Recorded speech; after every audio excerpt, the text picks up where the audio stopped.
FedEx Forum and the American Home Shield Studio. This is The Odds Couple on CrimeCityMedia.com. Handicapping all the football action, here's Rob Fisher and Lang Whitaker.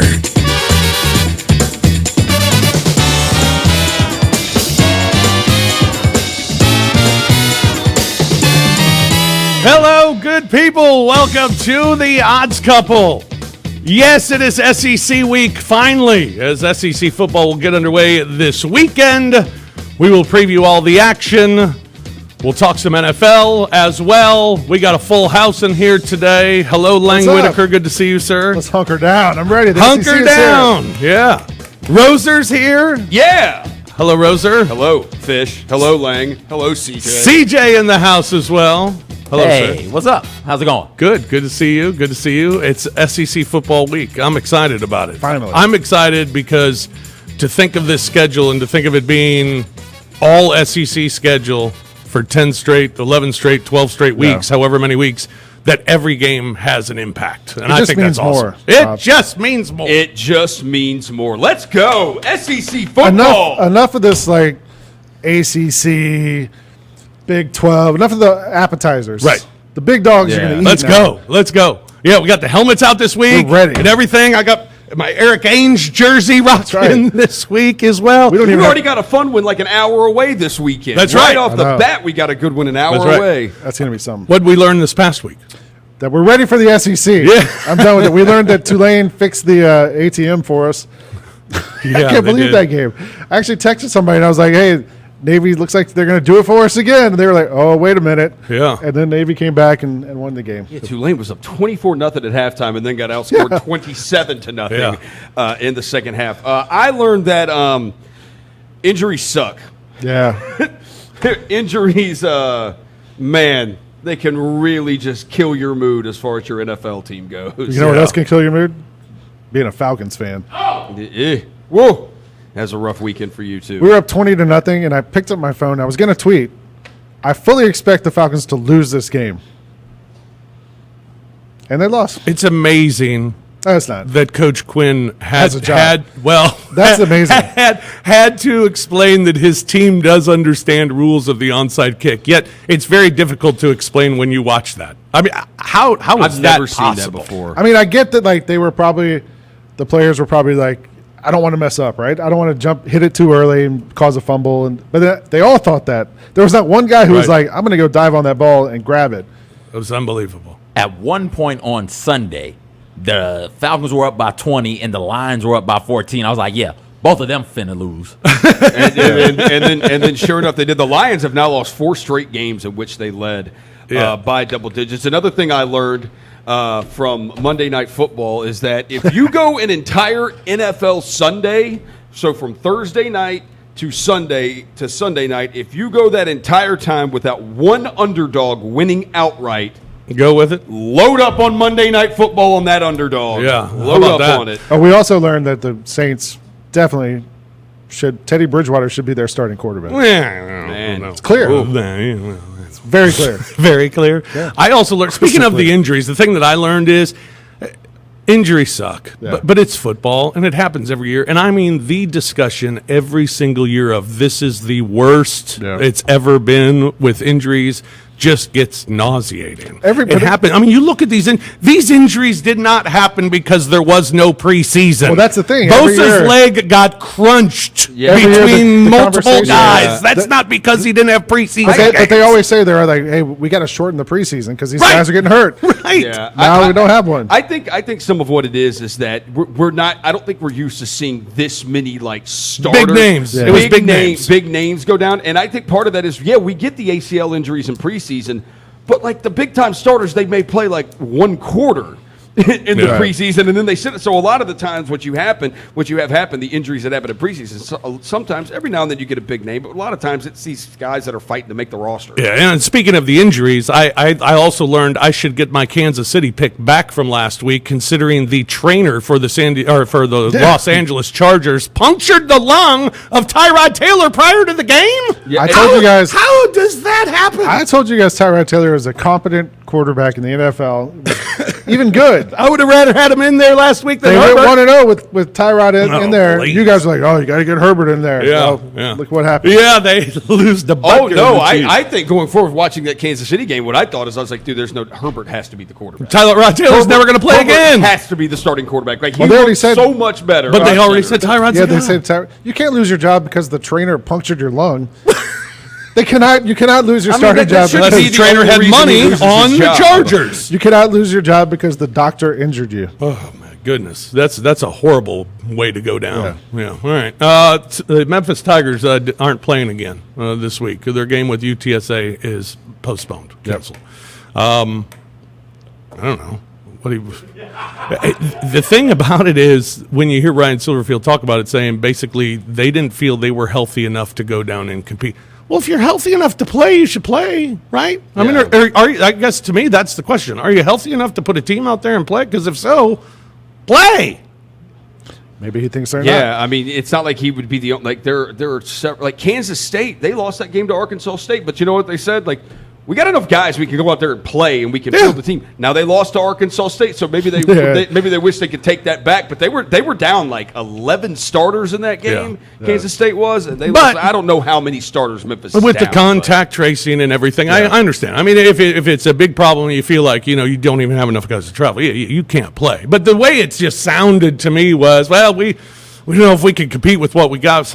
Well, you still got to play the game. I mean, if you got enough to play. Anyway, here's Silverfield, head coach of the Tigers, talking about the update for the team. I talked to a bunch of college coaches throughout the country just to get a feel for what's going on. And, everybody's going through something different, right? Some of these teams you look at are staying healthy, and that's great. And I talked to some others that said, man, well, we had the exact same thing you're going through happen this summer, right? When they got back in June and July, and their COVID outbreaks occurred during the summer, and some of it was privy to the media and other wasn't. And so, a lot of them just said, hey, they're going through it. Someone shared a quote with me from Coach Puente, right? Former great Memphis coach, literally came out and said, who's paused twice and they still haven't even played their first game. And he came out and said that, literally, they're day by day, you hold your breath on these testing numbers. And it's the same. I mean, there's a lot of sleepless nights. I'm not asking for anybody to feel sorry for us, but college coaches throughout are, holding their breath, worried about the health and safety of their players. Not an easy first season for any first-year head coach, because it's been strange, and any coach that has to go through what Coach Silverfield's going through. I mean, how do you don't know how to deal with it? This isn't what you learned from your proteges. These coaches are all such micromanagers, right? They're all Right. like, especially him. He's like a CEO type coach, right? So he's got his guys in place and he's got his systems in place. And then here comes something you can't manage. You do your best to try to figure out how to deal with it and all that, but you can't tell this disease or this virus to go to a position meeting or not be here at this time or whatever. So you're relying on, best practices and crossing your fingers and hoping for the best. And it's tough. Yeah, really tough for the Tigers. They'll take on SMU next week. They'll play when they can play. Let's talk about teams that are actually playing football. Like the SEC. SEC. SEC gets underway this week. Alabama, the overwhelming favorite. Once again, there's a shocker out of the SEC. They take on the Missouri Tigers this week, where Alabama's a 27-point favorite, the total at 56. Roser, I told you earlier, Alabama's last 5 losses have come against Tigers. Nick Saban 12-1 against the spread in season openers. Alabama. So 12-1. So this Tigers, you don't think the Missouri Tigers are going to continue I think the Missouri Tigers minus like 10 to 12 guys is a lot different than the Clemson Tigers, the Auburn Tigers, and the LSU Tigers. Alabama's won 39 straight as a double-digit favorite against SEC opponents, going 22-17 against the spread in those. They've won 91 straight against unranked opponents. Nick Saban, as you mentioned, 12-1 against the spread in openers, 13-0 overall. They've outscored opponents in openers 40.6 to 11.1. Because they usually play really bad teams in their That's openers. true. Well, not lately. Alabama's been playing good teams lately. Bama usually plays the team like down in Dallas, or Jerry Atlanta. World. They beat the hell out of Michigan. They beat the hell out of Florida State. Beat the hell out of Louisville. Wisconsin, Wisconsin. Which of those are good teams? All of them. They're not Michigan, beating Southeast Missouri Louisville. State. They're not beating Charleston Southern. They're beating legit Power 5 opponents. Just because, I think it just stands to, those are all good teams. It just stands to show, that's just how good Alabama is. None of them are SEC teams. No. Alabama has won 4 Is straight. Missouri an SEC team? Yeah. Hey, they've been to the SEC championship game twice. Oh, I forgot about that. Alabama's won 4 straight in the series against Mizzou, outscoring them 41-10 on average in those games. So go ahead, take Alabama minus the points. Nick Saban, head coach of the Crimson Tide, says game week is finally here. Look, it's been a while coming, but every team now has the opportunity. Our team has an opportunity to sort of create an identity of, who this team wants to be. I think that identity gets created by, the standard of effort, the standard of toughness, the discipline to execute and do it on a consistent basis. And, I'm very proud of the way our team has sort of managed some of the uncertainties leading up to this season. But we're obviously excited about having the opportunity to play against a very good Missouri team who got off to a great start last year and starting out 5-1. All right, Nick Saban's already starting with the team we're playing is great. Missouri lost to Wyoming to start the season last year when they were supposed to start the year 10-0. With Kelly Bryant. They were 0-1 to start the year and ended up just not very good. He went on to say, I like their quarterbacks, both of them. We don't know which one's playing. Who doesn't even know their names? He doesn't know who these guys are. Yeah. Alabama will roll against Missouri, and I think with this season, especially early on in the SEC, teams that are prepared the best, I think, will have the most success, and there's no one that prepares their team better. I mean, I imagine that's why Mac Jones is going to be the quarterback early on here. But, the other kid, Bryce, is it Bryce Jones? Whatever his name is, Bryce, the freshman, is the one who, everyone's saying, this guy is going to be the next big deal. So at some point, I imagine we might see more of that kid playing a little more. But we talk about it every year. They have 5-star guys up and down the lineup. Yeah. It's not that hard to replace somebody when they graduate, move on, whatever. And I think in a situation like this where you might be down a guy 1 week out of the blue, Alabama's going to be spectacularly prepared for this moment. And they always have 85 running backs. True. So it doesn't matter. Down, it's not going to matter. Florida Gators are in Oxford to take on Ole Miss this week. Gators favored by 15. They are 5-1 against the spread as a road favorite in their last 6 times that has happened. Ole Miss, meanwhile, 5-2-1 against the spread their last 8 games last year. They've won 8 straight home openers. Their last 5 head coaches have won in their debut. How about that? Head-to-head, meanwhile, Ole Miss has covered 5 of the last 6 meetings with the Gators. I think Lane Kiffin's a good coach. He'll have the team prepared. I don't think they're as talented as Florida, but listen to Dan Mullen this week talk about being excited, and I think excited with a question mark. I'm excited to see how we respond and how we handle it, because I think it's a little bit different. It's going to be a different environment that we play in. Obviously, going on the road is always on the road in the SEC is always a big challenge. But the environments and how those are going to be played out differently. And then our travel will be a little bit different this year than it's been in the past. How we set up game day, with meals and all of that stuff of trying to keep everybody spaced out. I'm excited. I mean, we haven't played in forever, so I'm excited for us to play. You keep asking, hey, how are we going to be this year? I don't know. We're going to find out on Saturday. I mean, we've kind of had a weird training camp, only going against each other. So, it'd be good to see what we look like against another team and a quality SEC team. He's usually always bubbly during his weekly press conference. It just seemed kind of. Not sure. I imagine a red flag coming up here because this is the same dude who 5 months ago said they were going to go undefeated. Right.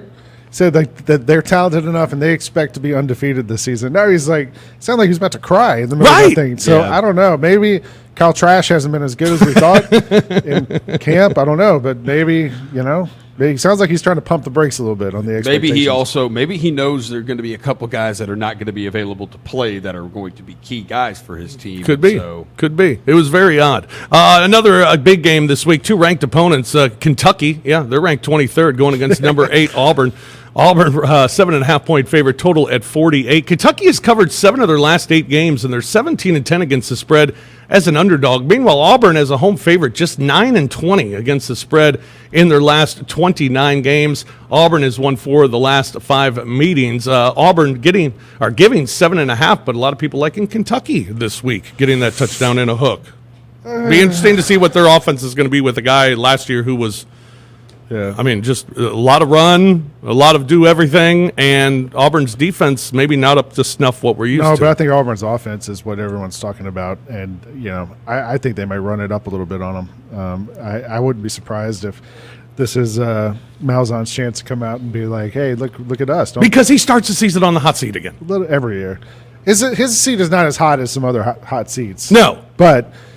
I think one that's just loss part of puts the them job. Yeah, and I don't think they're going to lose to Kentucky, though. No. I think Auburn's going to be pretty good this year. Yeah, the last 3 times these teams have played, Kentucky has won one, and then the last 2 times they played, it's only been a 3-point game both times. So, I mean, I'm not going to sit here and pretend to act like I know what's like. Who is Kentucky's quarterback? Do they finally have a quarterback? It's the guy Terry from Wilson. 2 years ago. Yeah. Okay, Terry Wilson. He's okay. So he's back there. We know Bo Nix at Auburn.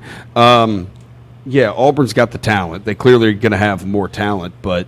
Stoops has done a really good job at Kentucky, man. He's really impressive there. Well, got him ranked going into this year. Over-unders for the SEC this year are interesting with only 10-game schedule, all-conference game schedule. Only 6 of the 14 teams are even picked to finish above 500 in the league. And you have 1, 2, 3, 4, 5, 6 that are picked to win 3.5 or fewer this year. A team that really, the over-under is the one that stands out to me is Tennessee at 4. Yeah, that feels low. I think they're going to be good. I think Tennessee's low, and the one that I keep thinking that's kind of high is Texas A&M. I don't know what they have them at there. They have them 6. Yeah, I think that probably like 5, 6 with them. I mean, even though Kellen Mond's a third-year starter, but it's like, what does Texas A&M got? Well, and they lost a lot of guys as well who have opted out, so it'll be interesting. We're going to talk about those over-unders and conference favorites and some of the big games coming up this weekend. When we come back, Lance Taylor joins us from WJOX in Birmingham. That's coming up here on The Odds Couple on Grind City Media. I love the haircut. They tell me you've been getting beat up over it, Zach. They say I look like I'm 25.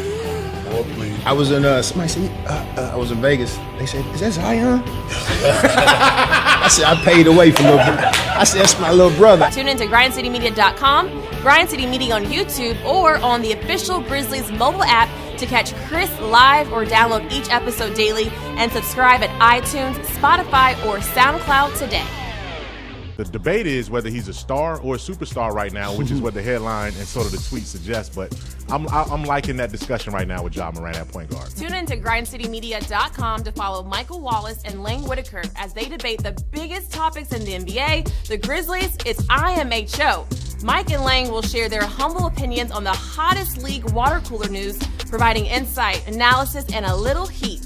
Watch and read weekly by visiting grindcitymedia.com or follow on Twitter at grindcitymedia today. What's up, Grizzlies fans? I'm Megan Triplett, and I have some exciting news to share. We have a new app. That's right. It's a 3-in-1 experience that you don't want to miss out on. Check this out. The app will keep you up to date on all of the Grizzlies stats and latest news. If you're looking to see what events are going on at FedEx Forum, that can all be found on the app as well. Plus, if you want to see more of me and the rest of the Grind City Media team, like Chris Vernon, Lang Whitaker, and Mike Wallace, there's a section for all that. It is 365 days of content to keep you in touch with all things Grizzlies, FedEx Forum, and GCM. And did I mention you can also purchase and manage tickets on the app?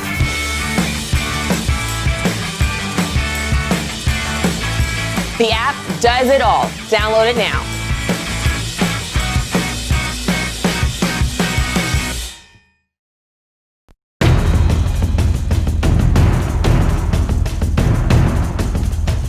Welcome back to GrindCityMedia.com, live from FedEx Forum and the American Home Shield Studio.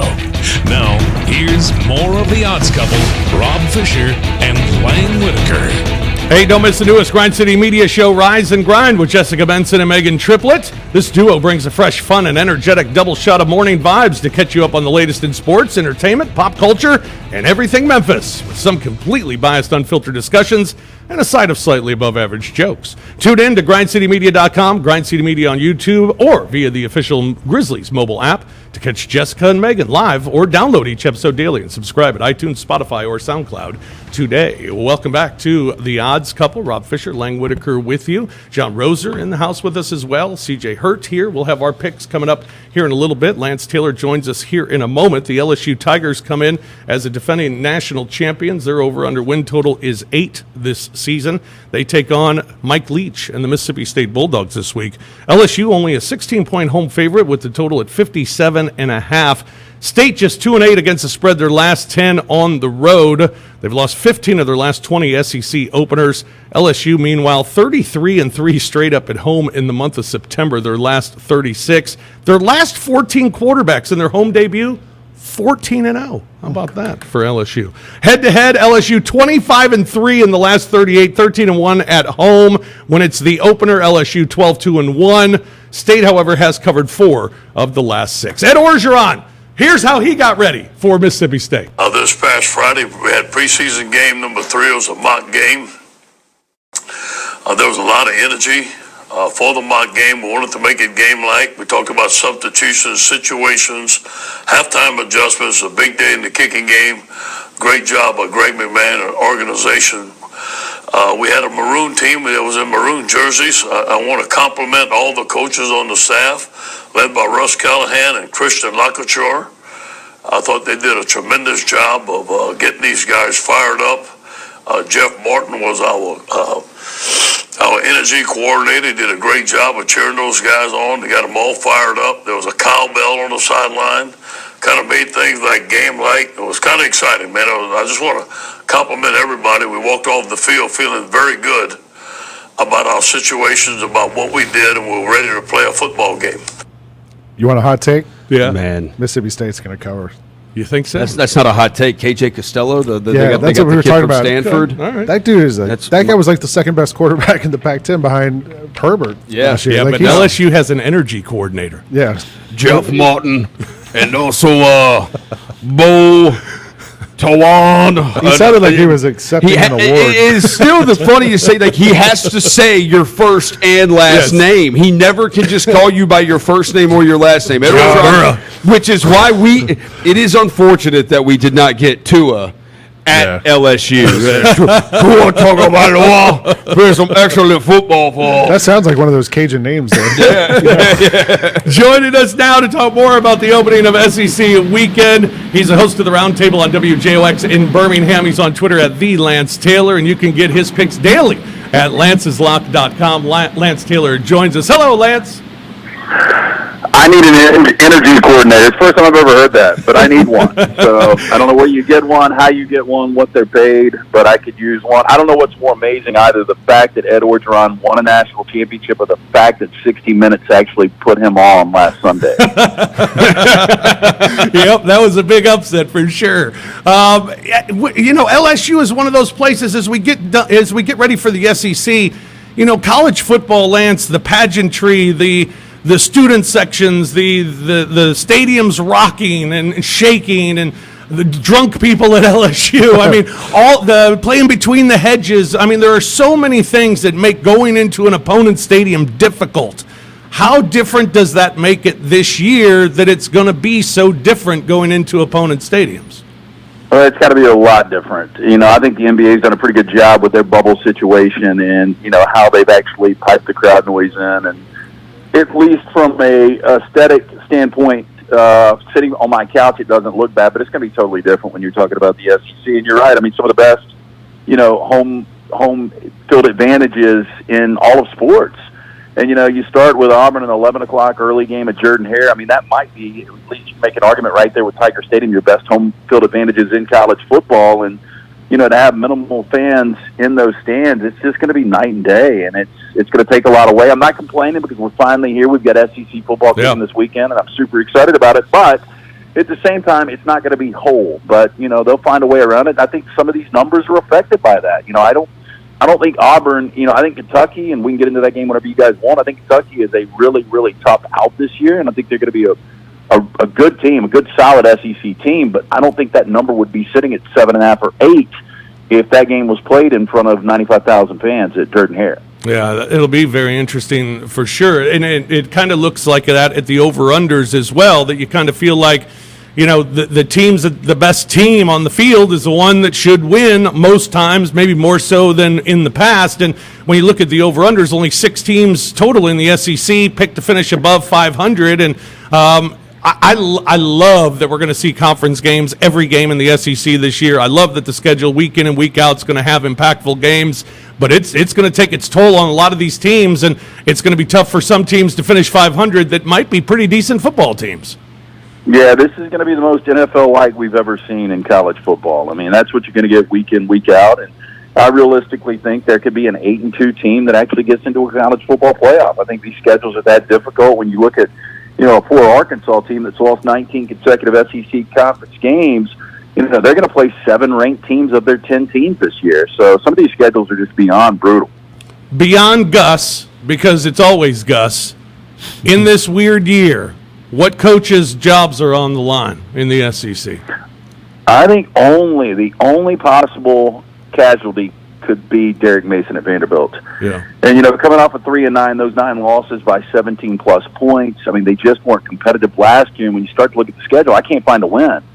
And, 0-10 is going to be a terrible look. I understand it's an atypical year, and finances aren't what they typically are, and you don't want to pay somebody a buyout. But I think if there's any coach that could possibly lose his job, I've talked to people around Vanderbilt, they disagree. They think he's totally safe, even with an 0-10. But I think an 0-10 is such a bad look coming off a 3-9 where you weren't competitive. He's the only guy I think could lose his job. Yeah, and I don't know. I think we see it this week. I don't know if you can have lines big enough for Vanderbilt this year. I mean, Texas A&M to be 30.5 against Vanderbilt, that is a huge number. Well, it is, and Texas A&M's got to take advantage of opponents like Vanderbilt because A&M was one of the teams that was hit the hardest by the reschedule.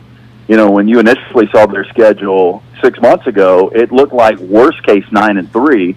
They probably were a 10-2 team with all of the experience coming back. Now you've had 4 starters that have opted out with the pandemic, and to me, A&M on paper looks like 6-4 or 5-5. But this is a spot where this number opened at 29.5. It's gone to 30.5, and you're taking on a Vanderbilt team that, again, wasn't competitive last year. Defense gave up almost 32 points per game, and Vanderbilt's probably starting a true freshman quarterback.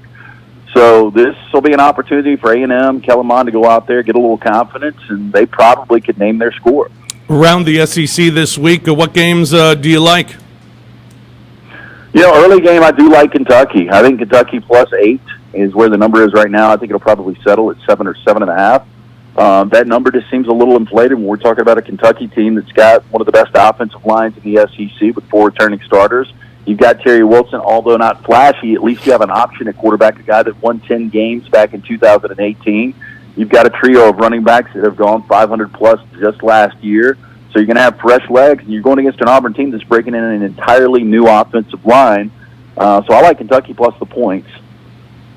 Elsewhere in the SEC, Tennessee, South Carolina is the interesting one, maybe the best matchup. And Tennessee going on the road as a 3-point favorite. Will Muschamp 7-1 against the Vols as a head coach, and did lose the last one, however. But a lot of expectations for Tennessee as they come in ranked this year. Yeah, it's one of those games that I called months ago. I just felt the upset week 1, or when we initially saw the schedule, I should say. I felt like South Carolina could get the win here. My only concern is Mike Bobo, new offensive coordinator, his guy, the grad transfer from Colorado State, Colin Hill, is going to be the starting quarterback. I thought Helinski would be that guy. Yeah. You go back last year, Tennessee, when they started the 6-game win streak, it started with a 41-21 win over South Carolina. The game wasn't even really competitive. But I do have a sneaky suspicion that South Carolina is going to be a little improved this year, and the number's sitting at 3.5, so a shade over a field goal. I think I'm taking the Gamecocks here. NFL's got a marquee game this week, and it's coming on Monday night. The Ravens and the Chiefs, arguably the 2 best teams in the NFL. Games in Baltimore. What do you like as these 2-0 teams go at it?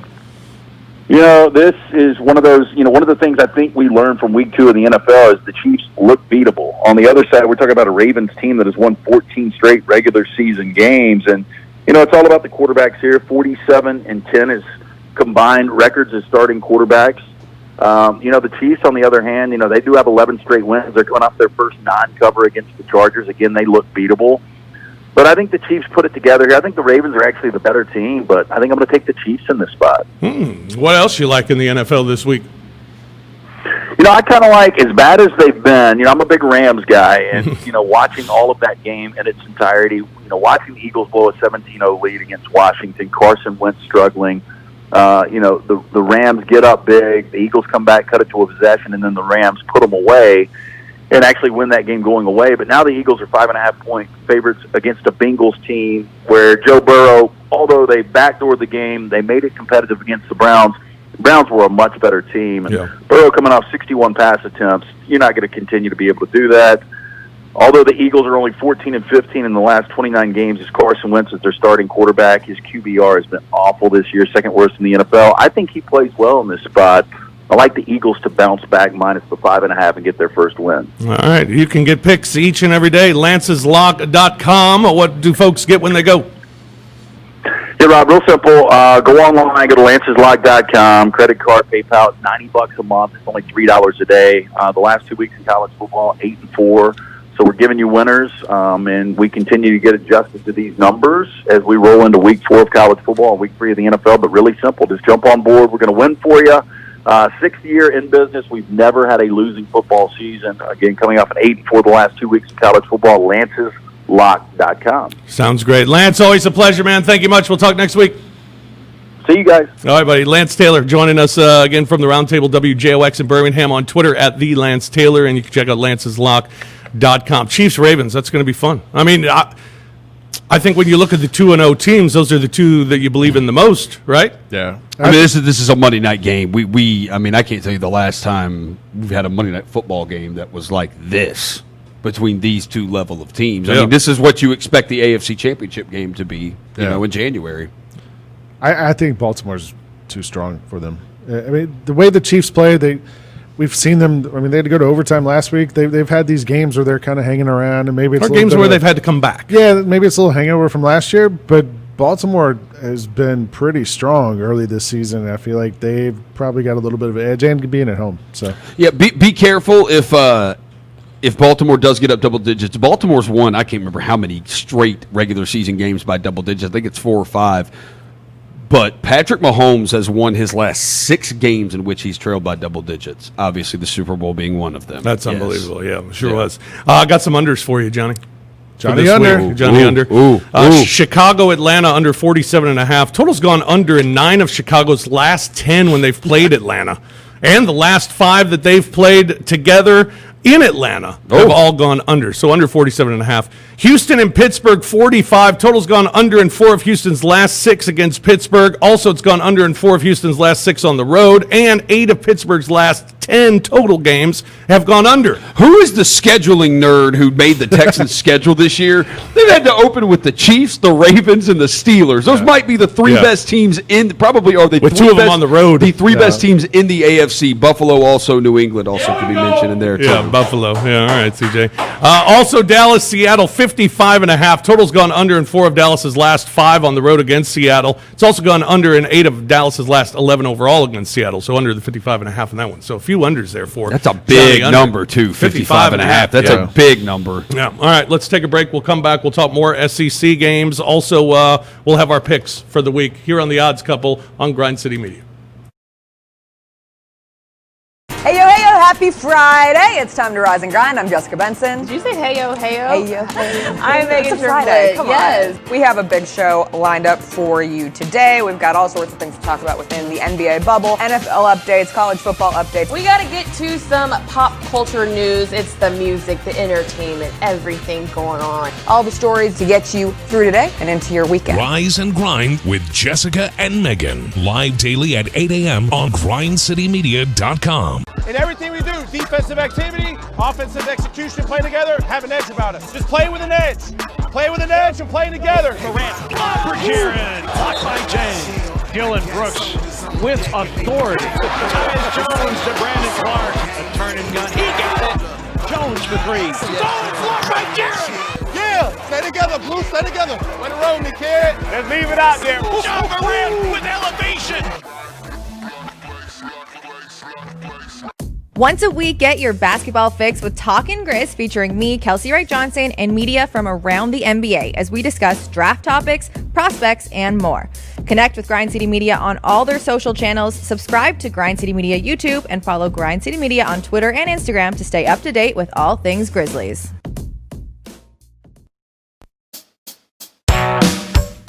Welcome back to the Odds Couple on GrindCityMedia.com. Live from FedEx Forum and the American Home Shield Studio. Here's the Odds Couple, Rob Fisher and Lang Whitaker. Hey, get your daily sports, pop culture, and Grizz fix with insider news and commentary on all things sports and more with the Chris Vernon Show. Now live at noon daily, Monday through Friday. Tune in to GrindCityMedia.com, Grind City Media on YouTube, or via the official Grizzlies mobile app to catch Chris live, or download each episode daily and subscribe at iTunes, Spotify, or SoundCloud today. Welcome back to the Odds Couple. Of course, you see Roser with Vernon each and every afternoon as well. Lang Whitaker here, CJ Hurt in the house as well. We got our picks coming up here in moments. Georgia Bulldogs, hunker down, dogs. Let's go. 26-point favorite at Arkansas this week. Georgia 18-9 against the spread, their last 27 against the SEC. 9-1 against the spread, their last 10 on the road as well. Arkansas has lost 19 straight SEC games. They're 4-28 against top 10 teams. They have won 20 of their last 21 home openers. This is a much different opponent for the Arkansas Razorbacks. Georgia, big number, but I think Arkansas, one of those teams, too. It's going to be tough to go big. Yes, sir! Yes, sir! Shout out to Sam Pittman, new Arkansas coach. Man, that guy's goofy as hell. And he came over from the Georgia Bulldogs. Yeah. And Kirby Smart this week talking about that Arkansas staff. He loves them. I'm going against a very dear friend of mine and Coach Pittman, who did just an unbelievable job while he was here. He and his wife Jamie meant so much to the community here in Athens and just so many of our kids. You know, he helped build the foundation of what we have now. I'm extremely happy for him for this opportunity he's gotten, and I know he always had a special place in his heart for Arkansas, and he got this opportunity to go back. So he's got two really good coordinators on his staff. I know Barry well, obviously, from the SEC meetings and the SEC experience with him being on the SEC East. And Barry's a good friend and a really good football coach. He did a great job at Missouri. His defense has always created a lot of problems. And then obviously Coach Bryles is a really good football coach, and you've seen what he's been able to do historically with offenses in terms of numbers. He does a great job. He presents a lot of problems and issues because of the pace in which they play. You're not going to create much problem. They have a good staff. I think Sam Pittman put together a pretty good staff. I mean, Odom and Bryles, pretty good coordinators. Yeah, but going into this game, more of the questions are about Georgia because we don't even know who's the quarterback. Yeah. But you expect a good one, right? Well, I think it's going to be Dwan Mathis. But you know, I was reading an article the other day, and it was like Mathis, who missed last season, in parentheses, brain surgery, which is a little bit of a scary. Yeah. So, and we got him, and then you got JT Daniels, who was great at USC, but is coming off a ACL tear and has not apparently been cleared to play yet. Our best running back, Zamir White, has torn his ACL twice. There's a lot of questions on the offensive side. Defensively, though, Georgia's going to be really good, maybe the best defense in the country. Not one of these big headline names like a Roquan Smith or Leonard Floyd, but a lot of really good players and returning players. So I think defensively will be all right. Offensively, let's just see what happens. I mean, it sounds like Mathis is going to be the guy, so we'll see. Tennessee at South Carolina. Vols are a 3.5-point favorite. Vols have covered 6 of their last 8 games, which is good considering they're 14-22 against the spread the last 3 years overall. They've started 0-2 in SEC play in 11 of the last 12 years. They've also lost 2 straight season openers. South Carolina, meanwhile, 12-7 against the spread as an underdog. Head-to-head, South Carolina's won 3 of the last 4, 5 of the last 6 at home. The last 8 in this series have been decided by 43 total points. 6 of the 8 games decided by 3 or less. Gamecocks getting 3.5. And then Vanderbilt and A&M, 30.5. Yeah. Vanderbilt's numbers are all terrible. Yeah. but I mean, I don't even. They're just dreadful. Yeah, no, they're bad. They're bad. Their last 38 SEC losses, 27 have been by double digits. Yeah. Are we all going to... I mean, 30.5's We gonna load up on A&M? I'm not going to. It's hard. That's hard. 30's a lot Maybe of points. first half. Yeah. 30 is a lot. Yeah, let's look at that first half line. That's a good one. I we mean, can get a look at that. Rob, there's a reason I'm no longer a Vanderbilt season ticket holder. I've seen what has happened there, and I decided it's time for me to move on. You notice I didn't mention Vanderbilt losing their home field advantage this year with having limited fans in the stands. Yeah. Although they haven't announced. I think what they have they're no doing. fans in the stands. Yeah. Yeah. So we'll see. Let's get a look at this first half. First line. half. Did Vanderbilt ever have fans in the stands? Well, no. They're from the other team. From the other team. Like yeah. you had Vanderbilt tickets to go watch Georgia. That's why I bought 17, 17 and a half. 17 and a half first half. And with the game spread at 30 and a half, that's a little that's inflated because they know if they put that thing under 17 that people are going to all hammer over it. it. Yeah. All right. I still think A&M. I mean, you're probably looking at them being up like 24-0 at halftime or something. I just don't know how Vanderbilt's going to score, and I love their depth chart I that don't think Derek they're gonna Mason score. came out with. He's got Orr at every position on the offense, including quarterback. He's got 4 guys on Orr for the starting quarterback. All right, time for our picks this week. I'll go ahead and start with. Or wait, first. No, that's what we're doing. Yeah, we're doing our picks. Let's do picks. We'll start with mine. Fish is 5 this week. I'm going with Ole Miss. I think Florida's going to win the game. I think Ole Miss will keep it close. Dan Mullen's just his words this week really concerned me, and I think Lane Kiffin will have the team prepared. Also, South Carolina. I'm taking the Gamecocks plus the 3 at home against Tennessee. That Miami number scares me at 10.5. It just seems too easy to take Miami with what's going on against Florida State. To me, Florida State's probably the right play, but I'm going with Miami because Florida State looked awful and Miami looked great last week. Packers, I'm taking in New Orleans, getting 3.5, and I'll go with the Ravens at home against the Chiefs. Lang? We're the same on the Ole Miss. I mean, look, Lane Kiffin might not be a perfect coach, but he's a better offensive tactician than Matt Luke and whatever was there last year. So I think they're going to be around in this game and make it close, and I think they're going to cover it. But we're different on the Tennessee-South Carolina game. I think Tennessee is going to be a top 3 team in the East this year. So many guys returning. They finally have feels like a little bit of footing and somewhere to go, and I think they're going to be a pretty good team. And you talked about coaches on the hot seat. We didn't mention Will Muschamp. Like, that's a guy, Mike Bobo's the new offensive coordinator. He brought the quarterback with him from Colorado State to be the quarterback at South Carolina. Like, I don't know. Especially after last year when Muschamp talked about it being possibly his best team, but the schedule just killed them. They weren't very good. So, I don't know. I feel like this is a game they're going to sneak out. And then otherwise, though, we agree down the line. Yeah. Roser? I'm going to go, Ole Miss. I'm with y'all, Ole Miss. I'd say over 2 touchdowns. They're at home. I mean, obviously only 25% fans in the crowd, but I just think, Ole Miss has talent. Like they got, even Matt Luke was there. Matt Luke recruited talent to Ole Miss. He was always known on Hugh Freeze's staff as he was a really good recruiter. I'll take South Carolina. I'm getting points. Tennessee, South Carolina feels like, other than last year, it feels like it's always close. Yeah, last year was decided by 20. Yeah, right. I'll course correction this year. I'll take the team who's actually catching points. I'm going to take Florida State. I know Mike Norvell's not coaching the game. That line just feels a little weird to me. It feels like it should be more than that, and the fact that it's not, and it's not moving, does kind of. I'll take Florida State plus the 10.5. I'll go Green Bay on Sunday night, although that feels weird to me because it feels like after Monday night, everybody's going to be on Green Bay Sunday night with how the Packers have looked and how devastating their offenses looked. And then if I get Patrick Mahomes as an underdog, I'm going to take Patrick Mahomes as an underdog. This might be the only chance you ever get. CJ?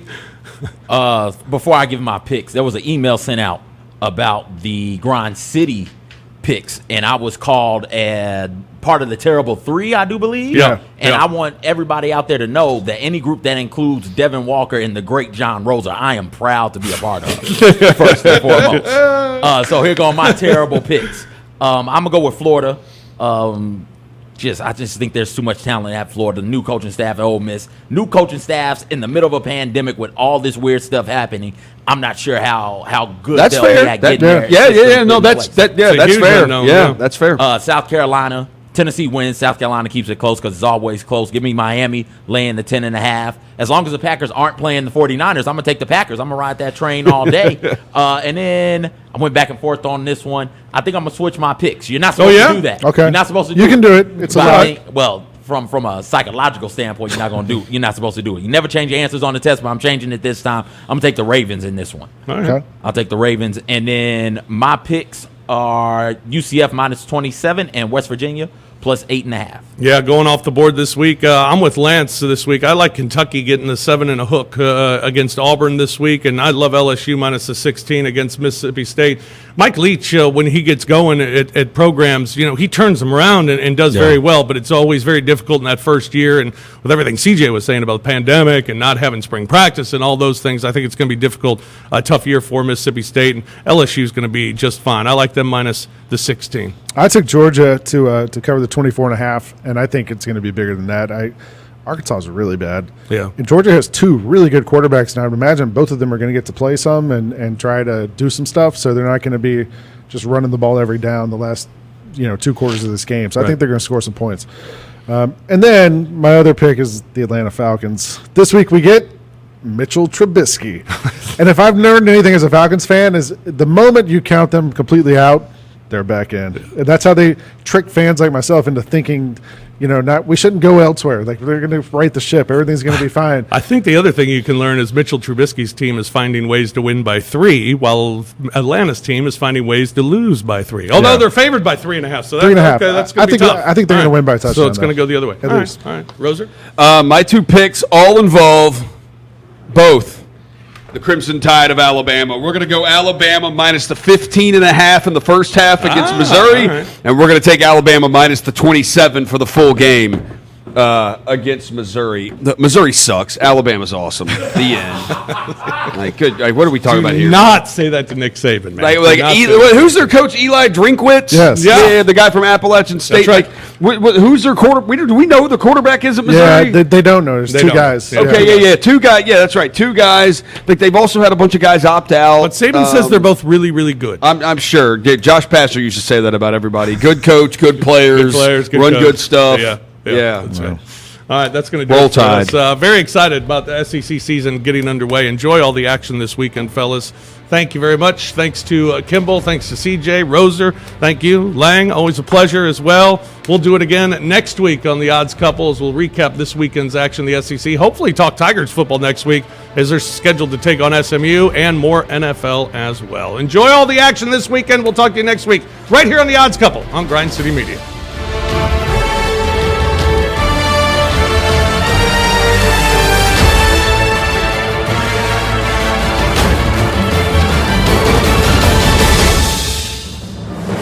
Been listening to The Odds Couple from the American Home Shield Studio on GrindCityMedia.com. Tune in next week for more football handicapping with Rob Fisher and Lang Whitaker.